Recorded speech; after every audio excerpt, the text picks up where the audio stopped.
First మీరే conclude చేయండి. ఇప్పుడు బండి సంజయ్ గారు అన్నారు ఇప్పటిదాకా బీజేపీ బీఆర్ఎస్ ఒకటే అని చెప్పి రేవంత్ రెడ్డి గారు అన్నారు కదా, మరి ఇప్పుడు గవర్నర్ గారు పర్మిషన్ ఇచ్చారు కదా, ఇప్పుడేం చెప్తావు? ఇప్పుడు ఆర్కే పాలన నడుస్తోంది అంటే రేవంత్ కేటీఆర్ పాలన నడుస్తోంది, ఇప్పుడేమంటావు అంటే గవర్నర్ గారు బీజేపీ మనిషిగా మీరు ఒప్పుకుంటున్నారా? ఇంత చిన్న లాజిక్ ఎలాగా మిస్ అయ్యారండి? ఒక పాయింట్. రెండో పాయింట్, కాళేశ్వరం ఇంతవరకు సిబిఐ ఎందుకు ఎంటర్ అవ్వలేదు? ఒకవేళ మరి రేవంత్ రెడ్డి గారు ఆరోపణలు నిజం కాకపోతే అనే ఒకవేళ ప్రశ్న కౌశిక్ రేవంత్ రెడ్డి గారు అడిగితే దానికి ఎలా సమాధానం చెప్తారు? ఇదంతా ఇంత చిన్న లాజిక్ ఎలా మిస్ అయ్యారు? రెండవది ఆర్కే పాలన నడుస్తుంది అన్నారు. ఇప్పుడు రేవంత్ రెడ్డి ఇప్పుడు బీఆర్ఎస్ వాళ్ళు అంటారు కాదు బీజేపీ కాంగ్రెస్ ఒకటైనే, రేవంత్ రెడ్డిను బీజేపీ ఒకటైనే, అందుకనే గవర్నర్ గారితో అనుమతి ఇప్పించారని వాళ్ళు అంటారు. దానికేం సమాధానం చెప్తారు? ఇంత చిన్న లాజిక్ ఎలా మిస్ అయ్యారు సార్? ఇందులో ఫస్ట్ రెండు చెప్తాను. గవర్నర్ గారు బీజేపీ అని ఒప్పుకుంటున్నారా మీరు అని అంటున్నారు.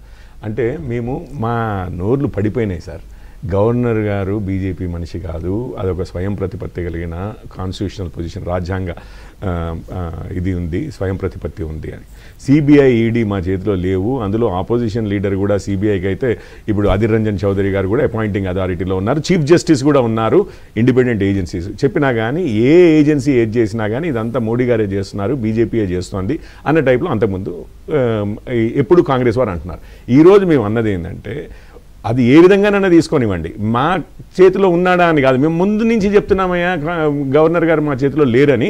గవర్నర్ గారు మా మనిషి చేయబట్టి ఆపుతున్నాడు చేయబట్టి మీరు బీఆర్ఎస్ బీజేపీ ఒకటే అన్నారు కదా. ఈరోజు గవర్నర్ గారు ఇండిపెండెంట్గానే డిసైడ్ చేసుకున్నారు చేయబట్టి మేము ఇప్పటికీ మా పార్టీ మనిషి అని అన్నట్టుగా ఏమనట్లే, మా కంట్రోల్లో ఉన్నారని ఏమనట్లే. స్వయం ప్రతిపత్తి ఉంది, అది రుజువైంది చేయబట్టి. ఇక ఇప్పుడు మీరు ఆ విషయాన్ని వాడుకొని బీజేపీ బీఆర్ఎస్ కలిసి ఉన్నాయనంటే అది తప్పని రూఢి అయిపోయిందని ఒకటి. కాళేశ్వరం సిబిఐ సార్ మీకు ఎంత బ్యూటిఫుల్ తెలివిగా చేశారు మన రాష్ట్ర. ఇక తెలివే ఉంది, మీరు అడిగితే ఇచ్చారు కదా. 24 గంటలు అరెస్ట్ చేశారు గారు. చెప్పండి చెప్పొద్దు ఏం చేశారంటే రెడీ అయ్యి ఉన్నాను కదా. ఇది ఎంత బ్యూటిఫుల్ గా ఉంటుందంటే మీరు చూడండి, సడన్ గా సిబిఐకి కేసు ఇస్తామన్నారు. సిబిఐకి ఇన్విటేషన్ లెటర్ రాసిన దాంట్లో కానీ ఇంకో దాంట్లో సార్ మీరు ఏ విషయమైనా తీసుకోండి, అసలు ఏది రాయకుండా మాకేదో అనుమానాలు ఉన్నాయి ఈ కాళేశ్వరంలోనో లేకపోతే ఇంకేదో ఈవెన్ ఏదో విషయంలో, ఏ విషయంలో అయినా కానీ ఎవరో హత్య జరిగింది లేకపోతే ఎక్కడో పైసలు దొంగతనం చేశారు, ఏదైనా కానీ సిబిఐకి ఈ విషయంలో మీరు రండి అని చెప్పి అనొచ్చు. వీరు ఎట్లా రాశారు అంటే పీసీ ఘోష్ కమిషన్ రిపోర్ట్ ఉంది కదా, దానికి ఆధారంగా మేము మిమ్మల్ని ఇన్వైట్ చేస్తున్నాము, దానికి ఆధారంగా ఇది అన్నారు. తెల్లారి ఏం చేశారు? ఆబ్వియస్లీ బీఆర్ఎస్కి వారికి ఉన్న లీగల్ రికార్డ్స్ తీసుకుంటారు, ఎవరైనా తీసుకుంటారు. అది అందులో ఎటువంటి విధంగా కూడా తప్పుపట్టేది. కోర్టు ఏమనింది, అరే ఆ పీసీ ఘోష్ కమిషన్ మీద అసలు ఫస్ట్ ఘోష్ కమిషన్ మీదనే వీళ్ళు ఏదో వేశారు అనుమానాలు, దాన్ని ఆధారంగా ఎటువంటి స్టెప్స్ తీసుకోవద్దని. అయితే సిబిఐ ఇన్విటేషనే మీరు చూస్తే ఆ లెటర్ చదవండి, సిబిఐ ఇన్విటేషనే పీసీ ఘోష్ కమిషన్ రిపోర్ట్ ఆధారంగానే ఉంటది. మీరు చూడండి ఒక్క నిమిషం, పార్లమెంట్ ద్వారా ఏర్పడిందని చెప్పి డ్యామ్ సేఫ్టీ అథారిటీకి కరప్షన్ గురించి కాదు కదా, అది లోపభూయిష్టంగా కట్టిరు అనేది ఒకటి. ఇప్పుడు కరప్షన్కి లోపభూయిష్టతకి ఒకటి ఉంటుంది. పీసీ ఘోష్ కమిషన్ ద్వారా వచ్చిన దాన్ని బట్టి మీరు డ్యామ్ సేఫ్టీ పెట్టినా కూడా అందులో పీసీ ఘోష్ కమిషన్ చేయబట్టి అవతల పోతే ఇప్పుడు సిబిఐ ఏం చేయాలి? ఇంకొక విషయం ఏం చేశారంటే తెలియగా నేను కాదంటే సార్ ఇక్కడ పాయింట్ చెప్తున్నా, అత్యున్నతమైనది చట్టసభ. అవును సార్. చట్టసభలో ముఖ్యమంత్రి గారు చేసిన announcement, PC Ghosh committee report ఇచ్చింది, కమిషన్ రిపోర్ట్ ఇచ్చింది, ఆ రిపోర్ట్ని టేబుల్ చేస్తున్నాము. ఆ రిపోర్ట్ని ఇప్పుడు మేము ఏం చేసినా కూడా మళ్ళీ రాష్ట్ర ప్రభుత్వం కక్షతో చేసిందనో అదనో రాజకీయాలు వస్తాయి. ఆల్రెడీ బీజేపీ నాయకులు ఇట్లా సిబిఐకి ఇమ్మని డిమాండ్ కూడా చేస్తూ ఉన్నారు.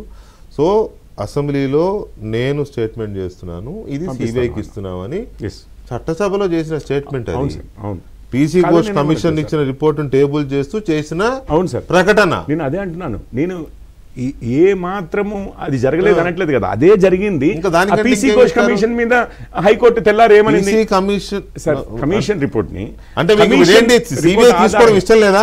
నేను అదనట్లేదు. మరి? అయ్యో మీరు ఇప్పుడు చూడండి గవర్నర్ పర్మిషన్ లేకుండా సడన్ గా ఎవరైనా అడగొచ్చు, అరే కేటీఆర్ నా అరెస్ట్ చేయడం మీకు ఇష్టం లేదా అని అంటే, సార్ మేము గవర్నర్ పర్మిషన్ అని అంటే కోర్టు అడ్డం ఉంది, కోర్టు ఆర్డర్లు అడ్డం ఉన్నాయి అని చెప్తున్నాను నేను ఈ మూమెంట్లో. ఇంకొకటి ఏంటంటే కొంచెము ఇంట్రెస్టింగ్ పాయింట్ సార్, ఇప్పుడు ఈ 3 బ్యారేజీల సంగతే ఉంది పీసీ ఘోష్ కమిషన్ పర్వ్యూలో కానీ సిబిఐని పిలిచింది కానీ.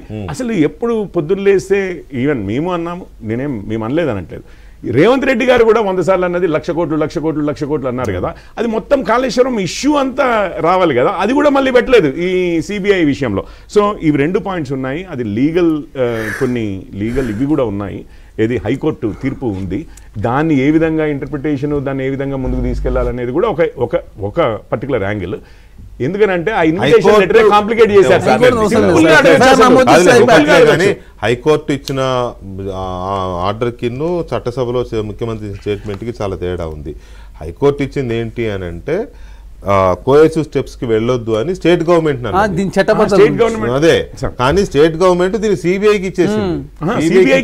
ఏ విధంగా ఇచ్చిందంటే దీని బేసిస్ మీద నేను ఒక్క లైన్ తీసేసి ఇంకో లెటర్ అని కాదు,